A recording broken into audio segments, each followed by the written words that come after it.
So it gives you groovy feeling. You know groovy feeling? You get into the groove, and once you sleep in the groove, it gives you a comfortable feeling. It's a rut.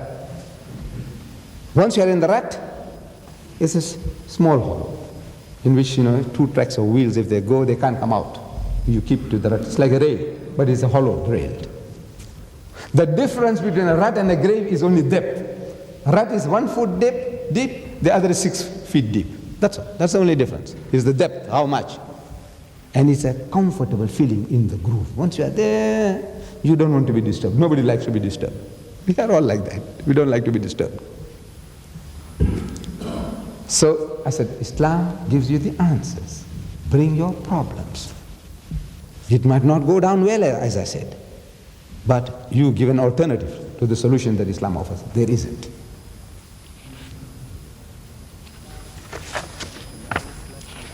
Now, a problem is posed.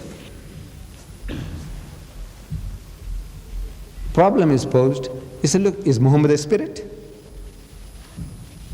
If he's not the ghost, all right. Is he a spirit? We said, no, he was a solid personality. He was flesh and blood. But here it says spirit. I said, you see the same John, in the first epistle of John, chapter 4, verse 1, he says, beloved, believe not every spirit, but try the spirits whether they are of God, for many false prophets have gone out into the world. That's the same John. It is his own terminology. Many false prophets have gone out into the world. So a false prophet is a false spirit, a true prophet is a true spirit. The word spirit is used synonymously for a prophet by the same John. And the same John tells us that that which is born of spirit is spirit, and that which is born of flesh is flesh. What is he talking about? Born of spirit is spirit. Do spirits cohabit? Do they? No. They don't have sexual relationship. There's no female spirit and female angel and male angel. Angel is angel. They are neuter. They are neither male nor female. They don't start cohabiting. They don't get married and start begetting children. Do they? No. In Christianity, do they? So no. Though they portray angels meaning beautiful women with wings. But angels are not beautiful women with wings.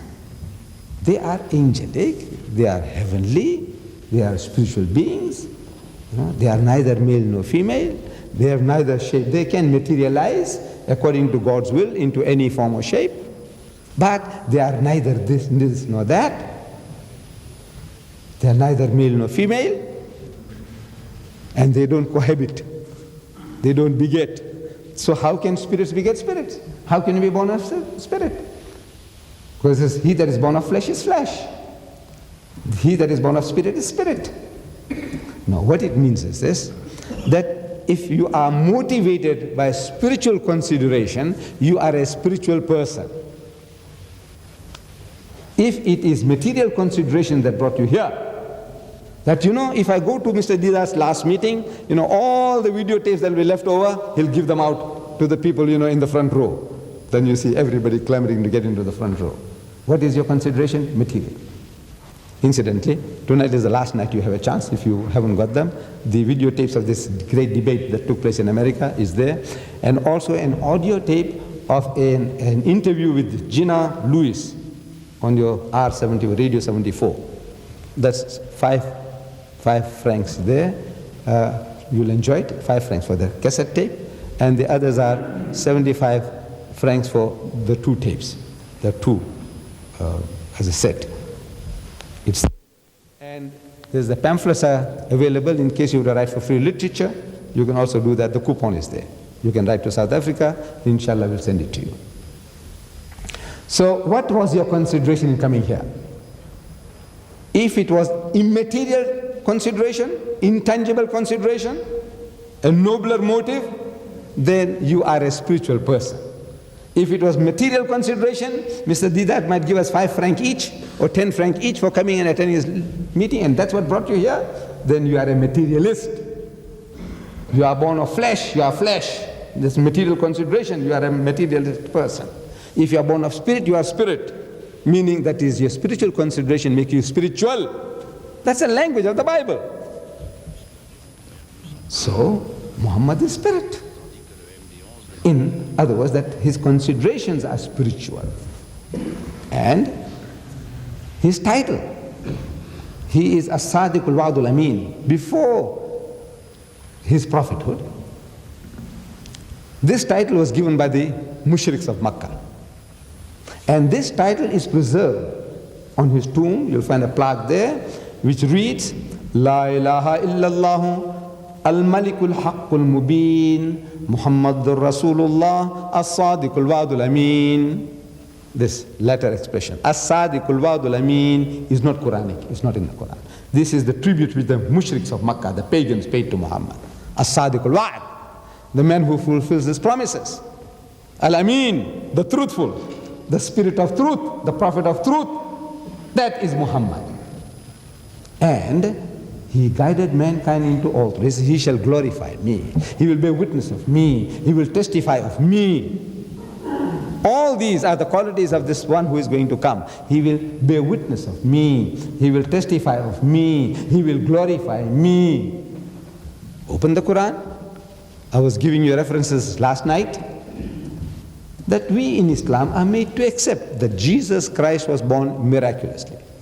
As against what the Jews said, that he is the illegitimate child of Mary, as against what the Christians said, that he is the begotten Son of God.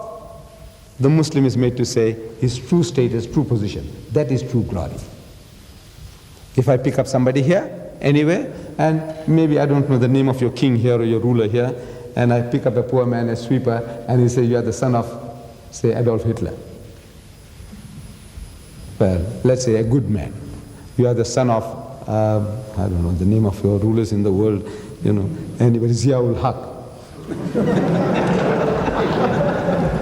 You see? Now if I said that, you know, if you are not, I'm actually insulting you. You know, I'm insulting you. You see? I must hold you for whatever you are. You are a lecturer in the school, or you are a janitor, or whatever you are a caretaker, you are a supervisor, whatever position you occupy, that title I give you is respect. Anything beyond or anything below, both are insulting. And people should have sense enough to know that. Like one French plebeian, you know, rustic, farmer, young man, he came to Paris during the reign of one of the French kings, you know, Louis so-and-so. He was very fast and loose with women. Any woman he sees that's beautiful, he used to, also he didn't have a harem, but he used them. You see, the same way that is, he took them in. Very loose, fast and loose, with any woman. One of the French kings. And his son, when he came in power, he became the king. Some of this Louis so-and-so. And he heard that there is another young man about his age in Paris, and he is identical to the young king.